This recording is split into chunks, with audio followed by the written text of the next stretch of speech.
제가 오늘 발표할 제목은 2025년 트럼프 정부에서 예상되는 이민 정책과 우선적 추방 대상 이민자에 대해서 발표드릴 예정인데요.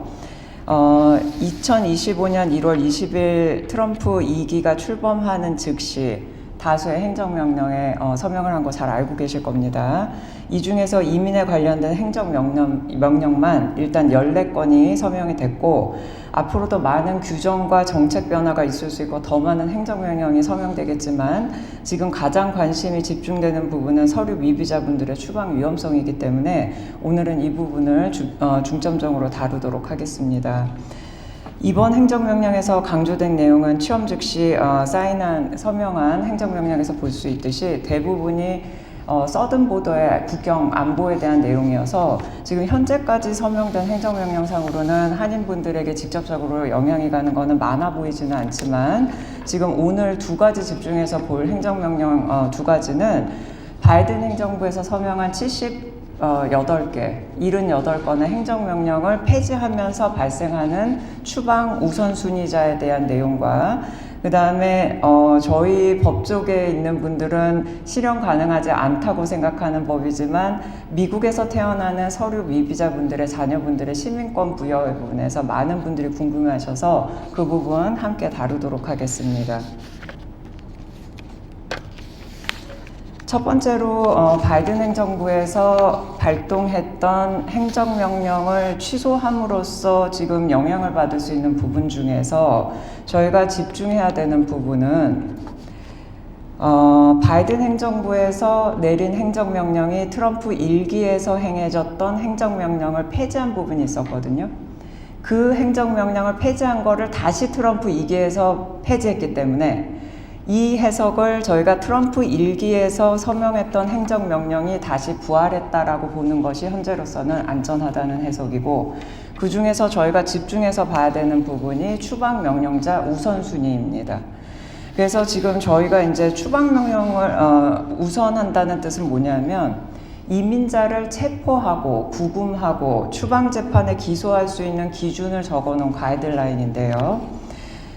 이게 이제 보통은 트럼프 정권 전에 행해지던 일반적인 가이드라인은 국가의 안전과 국경 안보, 그리고 공공의 안전에 위협을 가하는 경우, 그리고 경범과 이민법을 위반한 경우와 그 외에 추방명령이 확정되어 적발되는 경우로 이렇게 나눠져 있었는데, 트럼프 정부에서 이 가이드라인을 행정명령으로 다시 고친 부분에 따르면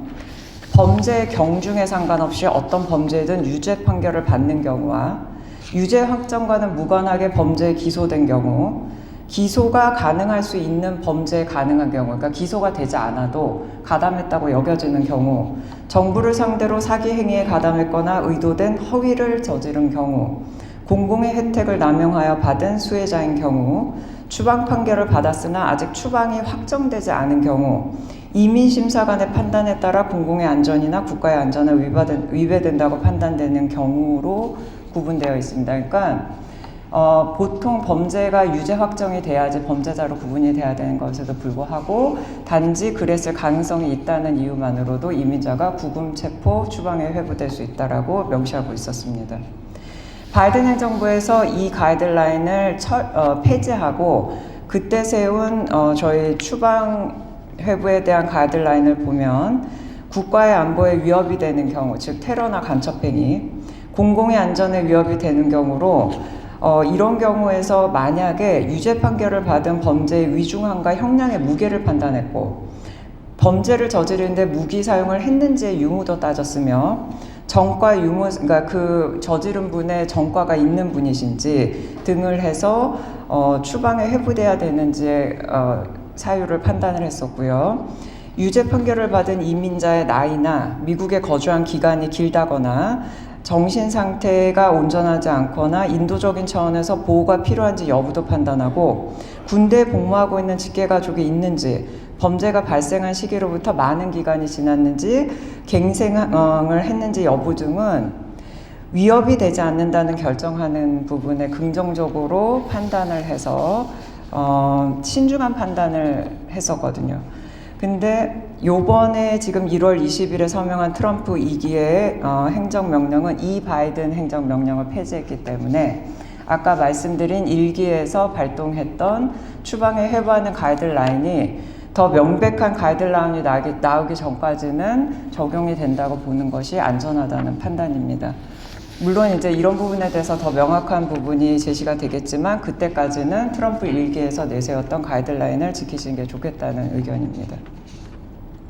두 번째로 볼 거는 이제 많은 분들 궁금하시는데요. 미국에서 태어난 모든 사람은 미국 시민권자가 된다라고 아주 오랜 기간 동안 저희가 그렇게 알고 있었는데 이번 행정명령의 일부 중에 하나가 서류 미비자인 부모의 사이에서 태어난 자녀는 미국 시민권자가 될 수 없다라고 해서 많은 분들이 지금 굉장히 걱정을 하고 계십니다.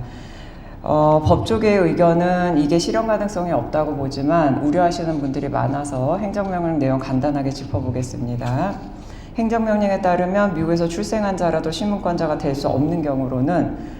신분 미비자인 모아, 영주권자나 시민권자가 아닌 부사에서 태어난 자녀 혹은 합법적으로 체류 중인 경우라도 임시 체류 허가를 받고 체류 중인 모아, 영주권자나 시민권자가 아닌 부사에서 태어난 자녀를 말합니다. 임시 허가를 받고 체류 중인 경우는 이스타라고 알려진 비자 웨이버 프로그램으로 여행자 자격으로 들어오신 분들 혹은 학생, F1 비자, H1B 비자, L1 비자 등등의 워킹 비자로 가지고 체류하시는 분들을 의미하는데 그래서 쉽게 말씀드리면 모나 부가 영주권자 이상, 그러니까 영주권자나 시민권자가 아닌 경우에 미국에서 태어난 자녀는 시민권을 부여할 수 없다라고 명시하고 있는 거고요. 부모의 소지한 신분은 자녀가 출생하는 당시에 소지하고 있는 신분으로 결정한다라고 되어 있습니다. 그래서 이거를 지금 시행하는 방식을 어떻게 명시하고 있냐 하면 연방정부는 시민권자임을 증명할 수 있는 미국 여권이나 시민권 증서 발급을 금지할 것이며 주정부에서 발행하는 시민권자임을 증빙하는 서류가 지금 뭐 출생증명서 같은 것들을 일체 인정하지 않는다고 하고 있고 시행일은 행정명령이 발표된 2025년 1월 20일에서 30일 뒤인 2025년 2월 21일부터 미국에서 출생한 자녀에게 적용한다고 되어 있으며 2월 21일 전에 행정명령을 시행할 수 있는 구체적인 행동지침이 담긴 퍼블릭 가이던스를 발행하도록 지금 명령하고 있습니다.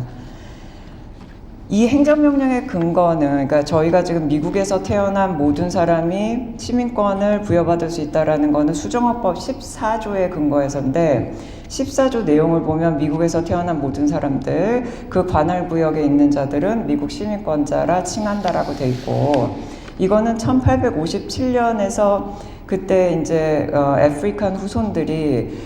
단지 그들의 인종만으로 미국에서 태어나도 시민권을 받을 수 없었다는 거를 이제 취소하면서 부모의 혈통과 상관없이 공평하게 시민권을 부여받는다고 하면서 남북전쟁이 끝나고 수정헌법 14조에 기재가 된 내용인데요. 이 14조 헌법을 다시 확인하는 판례가 1898년에 서류 미비자 부모사에서 태어난 중국계 자녀가 미국에서 태어났기 때문에 시민권을 부여한다라는 판례가 나오면서 확정이 되고 의회에서도 이 같은 내용을 법으로 제정해서 지금까지 따라오고 있는데 이번 트럼프 2기 행정명령에서 근거를 하고 있는 거는 미국에서 태어났더라도 부모가 신분을 갖지 않은 경우라면 미국의 관할 구역에 해당하지 않는다라는 해석으로 제가 지금 보고 있거든요. 그래서 근데 미국의 관할 구역이 아니라고 해석이 될 수 있는 경우는 예를 들면 외교관의 자녀들이 미국에서 태어났거나 아메리카 원주민 부족의 영토가 자치구에서 출생되는 이런 경우를 뜻함에도 불구하고 지금 트럼프 행정부의 행정명령에서 얘기하는 거는 이 수정헌법 14조가 모두에게 해당되지 않는다라고 해석을 하면서 지금 행정명령이 나온 경우로 이게 실행되기는 꽤 어렵지 않을까라는 해석입니다. 지금 이미 미국 시민자유연맹이나 각처에서 소송을 제기한 상황이고 오늘 뉴스 보니까 이미 지금 가처분이 되어 있는 상황으로서 이거를 지금 저희가 실행이 되려면 의회에서도 3분의 2 이상의 다수 찬성이 있어야 되고 대법원 판결까지 가야 되는데 그럼 수년이 소요가 되기 때문에 트럼프 행정부에서 과연 이거를 실현 가능하게 할지 불가능하다고 생각하는 의견이기 때문에 일단은 추후 지켜보시면서 네, 궁금한 거 있으시면 연락 주시면 되겠습니다. 그리고 이런 법적인 제한 외에도 미국의 싱크탱크 앤 퓨 리서치에 따르면 2016년에 25만 명의 아이가 신분이 없는 이민자 부모에게서 태어났으며 이는 2007년부터 36% 감소한 수치이고요. 2022년까지 합산은 120만 명의 시민권자가 신분이 없는 이민자 가정에서 출생했다고 알리고 있습니다.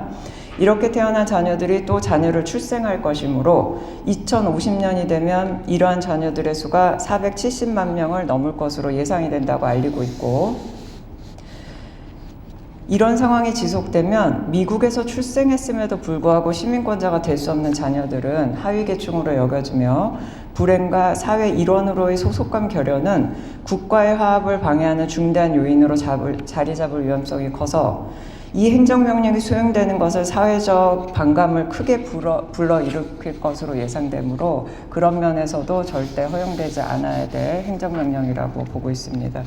이 두 가지 행정명령 다룬 거 외에는 이제 앞으로도 많은 행정명령들이 서명이 될 텐데요. 이민 변호사들이 저희가 2017년에 매일같이 출근을 하면 전화를 받느라고 굉장히 정신이 없었거든요. 매일같이 뭐가 생겨서. 그렇지만 그게 정말로 이민하시는 분들에게 직접적인 영향을 주거나 그런 것들은 또 잘 준비하시면 큰 타격은 없었기 때문에 뉴스 열심히 보시고 궁금한 거 있으면 연락을 주시면 되고, 오늘 저 발표 마치기 전에 두 가지만 더 짚어드릴 텐데, 요즘 연락 주시는 분들 중에서 다카 소지자분들 궁금한 거 되게 많아 하세요. 왜냐하면 2017년 트럼프 일기 때부터 다카를 폐지한다는 얘기가 너무 많았기 때문에 이번에도 다카가 폐지되는 거 아니냐는 문의들 굉장히 많이 하고 계시는데,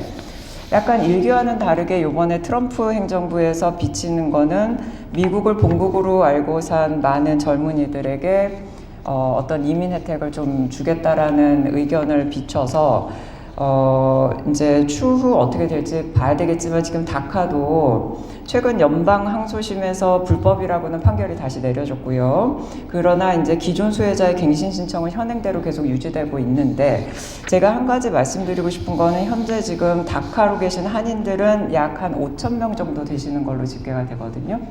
근데 저한테 상담 오시는 분들 제가 말씀 들어보면은 개중 다카를 벗어나실 수 있는 가능성이 있는데도 모르고 계신 분들이 그래도 꽤 되세요. 그 중에서 제가 한 손님 예를 들어 드리면, 이분이 미국에 오셔가지고 다카를 받으신 게 18세하고 5개월 한 며칠 되실 때 다카를 받으셨어요. 그럼 법적으로 18세까지는 불법 체류가 쌓이지가 않고, 다카가 18세 5개월 며칠에 시작됐기 때문에 실질적으로 미국에서 체류하신 불법 체류 기간이 6개월 미만이셨어요. 자, 그렇다면 이분이 지금 불법 체류 기간이 있으시기 때문에 미국 내에서 신분 회복을 하시는 건 어렵지만,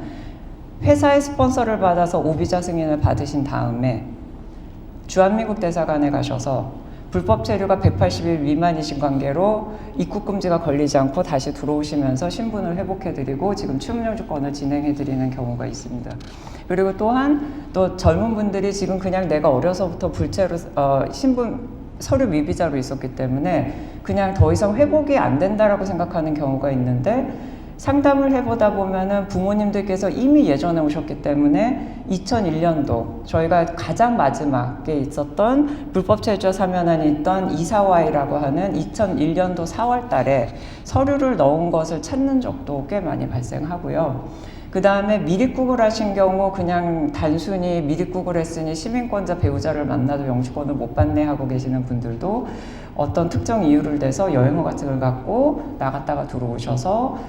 조건을 만족한다에 받으시는 경우도 있어요. 물론 이제 이런 경우들이 다들 변호사님들 상담을 통해서 이제 다 점검을 받고 안 될 거라고 생각하시지만, 그래도 꽤 그 많은 손님들 중에서 저는 다카 손님 한 분이라도 신분을 살려드리는 거 굉장히 값지게 생각하기 때문에 포기하지 마시고 본인 상황 진단 받아보시고, 지금 왜냐하면 다카가 그래도 적어도 갱신은 되는 상황이거든요. 근데 이게 만약에 갱신조차 안 되는 상황이 생겨버리면 그때부터 불체가 계속 쌓이게 되세요. 그러면 너무 늦어지면은 지금 이런 혜택을 받으실 수 있는 거를 몰랐다가 나중에는 진짜 불법 체류가 181일부터 넘어가게 되면 나가셨을 때 3년 입국금지가 걸리기 때문에 회복 불가능한 상황이 생기게 돼요. 그렇기 때문에 지금 갱신이 가능해서 불법 체류 기간이 정지되어 있는 상황, 유예되어 있는 상황에 그래도 긴 이민 여정이 힘드시겠지만 상담 한번 받아보시는 게 좋을 것 같습니다. 그리고 이제 마지막으로 말씀드리고 싶은 거는 그냥 저희가 트럼프 일기 지내봤지만 굉장히 많은 거를 요구를 해요. 서류 준비도 많이 시키고 보충 자료도 많이 나오고 신원조회도 길고 안 하던 영주권 인터뷰도 가셔야 되고, 그 다음에 그때 이제 다 겪어보셔서 아시겠지만 이민자들의 자산을 다 제출해라 해서 뱅크 스테이트먼트도 내셔야 되고 자료 요청이 굉장히 많아지는데, 그럼으로 인해서 서류 준비 과정이 굉장히 길어질 수는 있거든요. 그래도 저희가 트럼프의 이민 정책이 모든 사람을 내쫓자는 아니기 때문에 정해진 지금 규칙 안에서 잘 준수해서 준비한다라면 그렇게 두려운 시간을 보내시지 않아도 되니까 찬찬히 이민 변호사와 잘 상의하시면서 앞으로 4년 지내시면 좋겠습니다. 감사합니다.